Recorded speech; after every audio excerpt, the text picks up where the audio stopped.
साथियों, हम जानना चाहते हैं कि प्रत्येक ग्रह हर भाव में क्या परिणाम देते हैं। वैसे तो ये बता पाना बहुत ही कठिन होता है, क्योंकि प्रत्येक कुंडली जो कि अलग अलग लग्न की है, अलग अलग राशि की है। शुक्र की डिग्री अलग है, शुक्र की स्थिति अलग है, शुक्र की युतियाँ अलग हैं, तो वहाँ पर परिणाम भी अलग होंगे। तो साथियों, हमारे इस वीडियो की यही एक विशेषता है कि आज हम आपके सामने शुक्र के ऐसे परिणाम लेकर आ रहे हैं कि आपकी कुंडली किसी भी लग्न की हो, किसी भी राशि की हो, तो शुक्र आपको किस भाव में क्या परिणाम देगा, ये काफ़ी हद तक सटीक बैठेगा। इसलिए वीडियो को अंत तक ज़रूर देखें और हमारे चैनल ज्योतिष 24/7 को सब्सक्राइब करें। साथियों, प्रत्येक ग्रह को कुछ दायित्व दिए गए हैं। शुक्र की बात की जाए तो शुक्र के द्वारा अंदर की शक्ति का विश्लेषण किया जाता है। पुरुष के अंदर जो जनन शक्ति है, उसका निर्धारण उसके शुक्र की शक्ति के द्वारा किया जाता है। पुरुष और स्त्री में जो काम इच्छा है, उसका निर्धारण भी शुक्र की शक्ति के द्वारा होता है। कला प्रेमियों का निर्धारण भी शुक्र ही करता है। यदि आप लग्जूरियस लाइफ जीना चाहते हैं तो उसके लिए आपको शुक्र की कृपा अवश्य चाहिए होगी। तो बिना और देरी किए जानते हैं कि शुक्र किस किस भाव में क्या परिणाम देते हैं। चलिए शुरू करते हैं। यदि शुक्र देव प्रथम भाव या लग्न में स्थापित हों तो ऐसे व्यक्ति दीर्घायु वाले होते हैं। इन व्यक्तियों में काम ऊर्जा बहुत ही ज़्यादा होती है। ऐसे व्यक्तियों की बहुत ही लग्जूरियस लाइफ होती है। सरकार से इन्हें किसी प्रकार का लाभ ज़रूर मिलता है। ऐसा जातक बहुत ही आकर्षक बोलता है, जिसे लोग सुनना पसंद करते हैं। जन्म स्थान से दूर जाकर इन्हें अवसर और तरक्की दोनों बहुत ज़्यादा मिलती हैं। यदि शुक्र दूसरे भाव या धन और कुटुंब के भाव में विराजमान है तो ऐसा व्यक्ति धन तो बहुत अर्जित करेगा, परंतु खर्च भी बहुत ही तेजी से करेगा। ऐसा व्यक्ति परोपकारी होता है और किसी की मदद करने के वक्त खर्च दिल खोल कर करता है। ऐसे व्यक्तियों को मीठा खाना बहुत पसंद होता है। इन जातकों को विरासत में भी धन प्राप्त होता है, और ऐसा नहीं है कि ये इस धन को बर्बाद करते हैं, बल्कि इस धन को और बढ़ाकर अपनी अगली पीढ़ी तक पहुंचाते हैं। यदि इन जातकों को कोई गुरु मिल जाए या इनका कोई मार्गदर्शन करे तो ये जातक बहुत ही ऊंचाई तक जाते हैं। ऐसे लोग बहुत ही लोकप्रिय हो सकते हैं, जो कि सेलिब्रिटी भी बन सकते हैं। यदि शुक्र तृतीय भाव या भाई बहन के भाव में विराजमान हो तो ऐसे व्यक्तियों की जिंदगी में रोड़ा कोई और नहीं, बल्कि उनके अपने ही भाई बहन बनते हैं। इन्हीं के भाई बहन इन्हें आगे बढ़ने से रोकते हैं और कभी भी इनकी तरक्की नहीं चाहते। ऐसे व्यक्ति तरक्की तो काफ़ी करते हैं, प्रसिद्धि भी पाते हैं, परंतु इनकी प्रसिद्धि और तरक्की को इनके पिता नहीं देख पाते। ऐसे जातक अपने सुख और दुख में एक समान बने रहते हैं और अपने स्वभाव में जरा सा भी परिवर्तन नहीं लाते। यदि शुक्र चौथे भाव या सुख भाव में विराजमान हो तो ऐसे व्यक्ति के अंदर एक गजब की क्षमता होती है कि ये अपने शत्रुओं को भी तुरंत क्षमा कर देते हैं। इस भाव में शुक्र राजयोग देते हैं। ऐसे व्यक्ति वीआईपीज की श्रेणी में भी आते हैं। ऐसे जातक 2 से अधिक भाषा जानते हैं और कला प्रेमी भी बहुत होते हैं।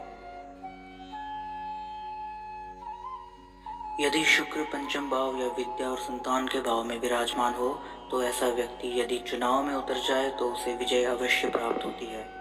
ऐसे व्यक्ति खर्चीले भी बहुत होते हैं और इन पर समय समय पर झूठे आरोप भी लगते रहते हैं। ऐसे व्यक्ति अपने बच्चों के लिए भी विरासत में बहुत कुछ दे देते हैं। इस भाव में शुक्र व्यक्ति को बहुत ही चरित्रवान बनाता है। यदि शुक्र देव छठे भाव में विराजमान हो तो ऐसा जातक ठीक से कुंडली मिलाकर अपना विवाह यदि नहीं करता तो इस जातक का दाम्पत्य जीवन बहुत ही संकटपूर्ण होता है। इनके बेहद खास मित्र इन्हें अवश्य धोखा देते हैं। सार्वजनिक रूप से इन्हें कहीं ना कहीं अपमान का सामना भी करना पड़ता है और गुप्त रोग का भी इन्हें सामना करना पड़ता है।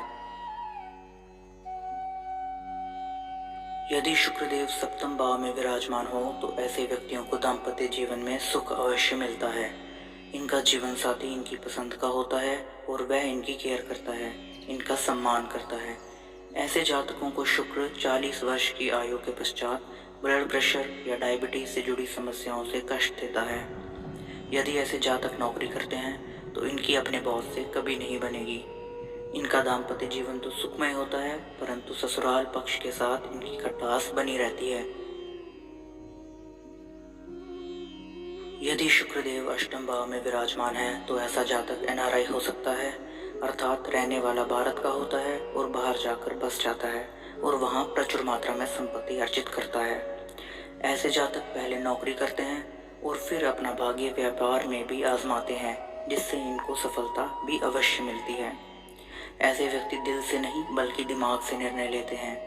ऐसे व्यक्ति टेक्निकल फील्ड में आगे जाते हैं और इन जातकों की पहली गाड़ी और पहला घर अपनी कमाई का होता है और वह बहुत कम उम्र में अर्जित करते हैं। यदि शुक्र नवम भाव या भाग्य भाव में विराजमान है तो ऐसा व्यक्ति आस्तिक होता है, धार्मिक होता है और धार्मिक कार्य में उसकी बहुत रुचि होती है। अगर ये जातक स्त्री हैं तो इन्हें आभूषण से बहुत अधिक प्रेम होता है। ऐसा व्यक्ति हमेशा कुछ ना कुछ नया सीखते रहते हैं और अपने आप को समय के साथ साथ आगे बढ़ाते रहते हैं, जिसका लाभ भी इन्हें अवश्य मिलता है। ऐसे जातक अपने घर की बहुत ही सेवा करते हैं। घर की सजावट, साफ सफाई आदि कार्य इन्हें पसंद होते हैं। यदि शुक्र दशम भाव या कर्म भाव में विराजमान हो तो ऐसा व्यक्ति कला के शिखर पर जरूर पहुंचता है। ऐसे बहुत से प्रसिद्ध चेहरे हैं जो कि दुनिया भर में मशहूर हैं, उनकी कुंडली में शुक्र इस भाव में जरूर विराजमान है। ऐसे व्यक्ति अपने एक एक अवगुण को सुधारते जाते हैं और अपने व्यक्तित्व को निखारते जाते हैं। यदि शुक्र 11वें भाव या लाभ भाव में विराजमान हो तो ऐसे व्यक्तियों का दाम्पत्य जीवन ससुराल की घुसपैठ से खतरे में पड़ जाता है। इनकी तलाक तक की नौबत आ जाती है। महंगी गाड़ियां ये निरंतर बदलते रहते हैं। लगभग 1-2 साल के अंदर ये अपनी गाड़ियां बदलते रहते हैं, परंतु फिर भी अपने प्रोफेशनल लाइफ में जिस चीज़ के ये हकदार होते हैं वह इन्हें कभी नहीं मिल पाता। यदि शुक्र 12वें या व्यय भाव में विराजमान है तो ऐसे व्यक्ति इंजीनियरिंग या मेडिकल फील्ड में आगे जाते हैं। इनमें कला के प्रति बहुत ही रुचि होती है। इन जातकों की स्किल्स पर इनका आलस्य भारी पड़ जाता है। आलस्य के कारण ये व्यक्ति अपनी ज़िंदगी में बहुत से अवसर खो बैठते हैं। ऐसे व्यक्तियों का कोई पुराना रिश्ता विवाह के बाद ज़रूर लौट कर आता है। तो साथियों, आज हमने चर्चा की शुक्र के बारे में। आगे के एपिसोड में हम और भी ग्रहों के बारे में चर्चा करेंगे। अगर वीडियो पसंद आई हो तो आपसे निवेदन है कि हमारे चैनल को सब्सक्राइब करें और बेल आइकन भी दबा दें, जिससे कि आपको ऐसी और वीडियोस देखने को मिल सकें। जय माता दी, धन्यवाद।